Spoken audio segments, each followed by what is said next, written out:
Good afternoon students. मैं मोहित प्रकाश। आज फिर हम टीचिंग ऑफ बायोलॉजिकल साइंस पढ़ेंगे। हमने इससे पहले पढ़ा था general AIIMS of life science teaching. फिर उसमें हमने 4 एम्स पढ़े थे जो हमारे थे कि व्यावहारिक उद्देश्य, अनुशासनात्मक उद्देश्य, सांस्कृतिक उद्देश्य, व्यावसायिक उद्देश्य। फिर हमने पढ़ा था कि specific AIIMS of biology teaching. तो जिसमें हमने उसको 6 एम्स से वो हमने पढ़े थे। आज हम आगे चलते हैं। उद्देश्यों को व्यवहारगत रूप में लिखने की आवश्यकता। जो उद्देश्य होते हैं उन्हें हम व्यवहारिक रूप में कैसे लिख सकते हैं, उसकी आवश्यकता। ठीक है। Needs for writing objectives in behavioural terms. तो आइए देखते हैं। प्राप्य उद्देश्यों का निर्धारण शिक्षण की विभिन्न क्रियाओं को विशिष्ट रूप में प्रस्तुत नहीं करता है, इसलिए इनको व्यवहारिक रूप बिहेवियरल टर्म्स में लिखना आवश्यक हो जाता है। उद्देश्यों को व्यवहारिक रूप में लिखने की निम्न आवश्यकता, नीड्स तथा महत्व, इम्पोर्टेंस हैं। कौन कौन सी नीड्स हैं और कौन कौन से इम्पोर्टेंस हैं, आइए देखते हैं। पहला है शिक्षण क्रियाओं को सुनिश्चित, सर्टेन तथा विशिष्ट, स्पेसिफिक बनाने में सहायता मिलती है। यानी जो हमारी टीचिंग रिएक्शंस हैं, ठीक है, उनको सुनिश्चित और स्पेसिफिक बनाने में बहुत ज़्यादा हेल्प मिलती है। दूसरा, अध्यापक को शिक्षण व्यू रचनाओं, टीचिंग स्ट्रेटजीज के चयन में सहायक है। यानी किस तरीके से पढ़ाना चाहिए, किस तरीके से उसकी मैटर कैसा होना चाहिए, ये इसमें बनाने में सहायक है। उद्देश्यों की सहायता से अधिगम अनुभव, लर्निंग एक्सपीरियंस की विशेषताओं को निर्धारित किया जाता है। इनकी सहायता से मूल्यांकन एवं मापन संभव होता है, यानी इवोल्यूशन एंड मेजरमेंट। यह परीक्षण के लिए प्रश्नों के चयन में सहायक है। अगला है श्रव्य दृश्य सामग्री, ऑडियो विजुअल एड्स के चयन में सहायता प्रदान करता है। अगला है व्यवहार के सभी पक्षों से संबंधित उद्देश्यों की प्राप्ति के लिए परीक्षा की व्यवस्था करने में सहायक है। अगला, उच्च अध्ययन में सहायता मिलती है। अगला, व्यवहारगत रूप में लिखने से शिक्षण अधिगम प्रक्रिया को उद्देश्य केंद्रित, ऑब्जेक्ट सेंटर्ड बनाया जा सकता है।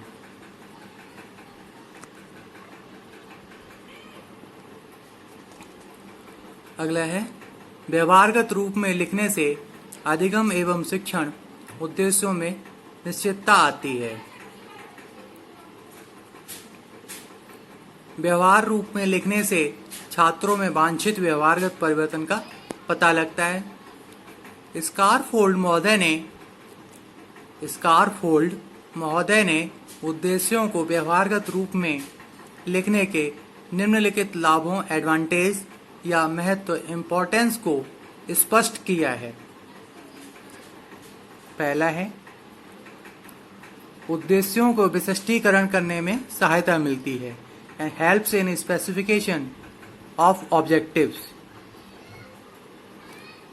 एंड जितने भी हमारे उद्देश्य हैं उनको स्पेसिफिक बनाने में बहुत ज़्यादा हेल्प मिलती है। दूसरा, अगला है उचित शिक्षण व्यू रचनाओं, युक्तियों एवं श्रव्य दृश्य सामग्री के चयन में सहायता मिलती है।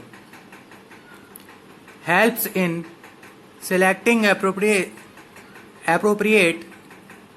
teaching strategies, device and audio visual aids।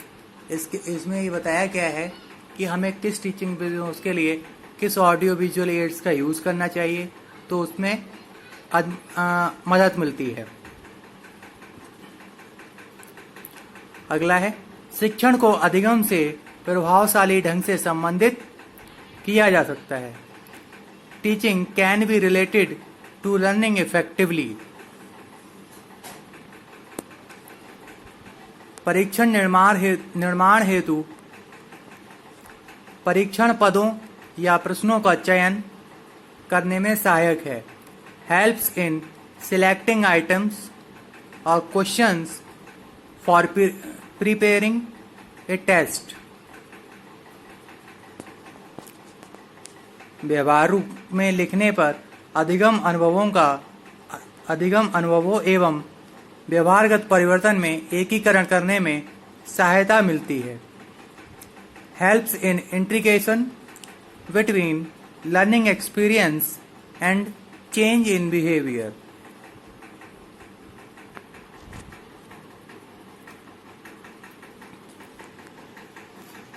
ये तो हमारे ऑब्जेक्टिव्स हो गए कि हम उसको व्यवहार रूप में कैसे लिख सकते हैं।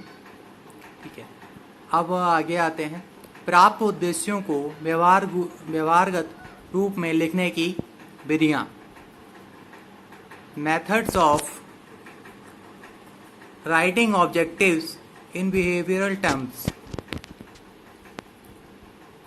प्राप्त उद्देश्यों को व्यवहारगत रूप अथवा अपेक्षित व्यवहारगत परिवर्तन एक्सपेक्टेड चेंज इन बिहेवियर के रूप में लिखने की अनेक विधियां हैं। उनमें से कुछ निम्न प्रकार हैं, आइए देखते हैं। जैसे पहली हमारी है, पर हमने यहाँ पे देखा methods of writing objectives in behaviour terms.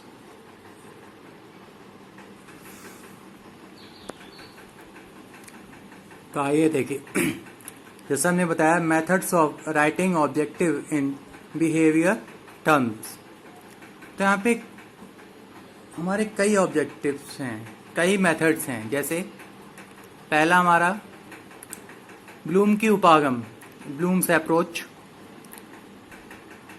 Megger की उपागम, मेगर्स अप्रोच। ग्राउंडलैंड की उपागम, ग्राउंडलैंड्स अप्रोच। मिलर की उपागम, मिलर्स अप्रोच।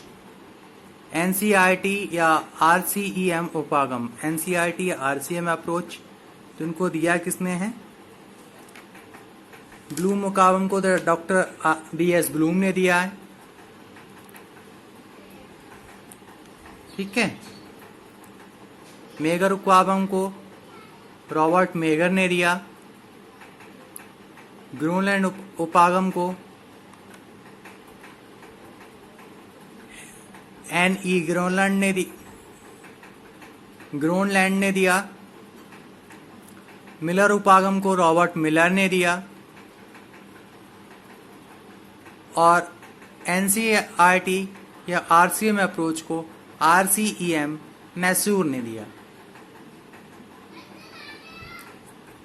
तो कल हम इसके आगे का पढ़ेंगे।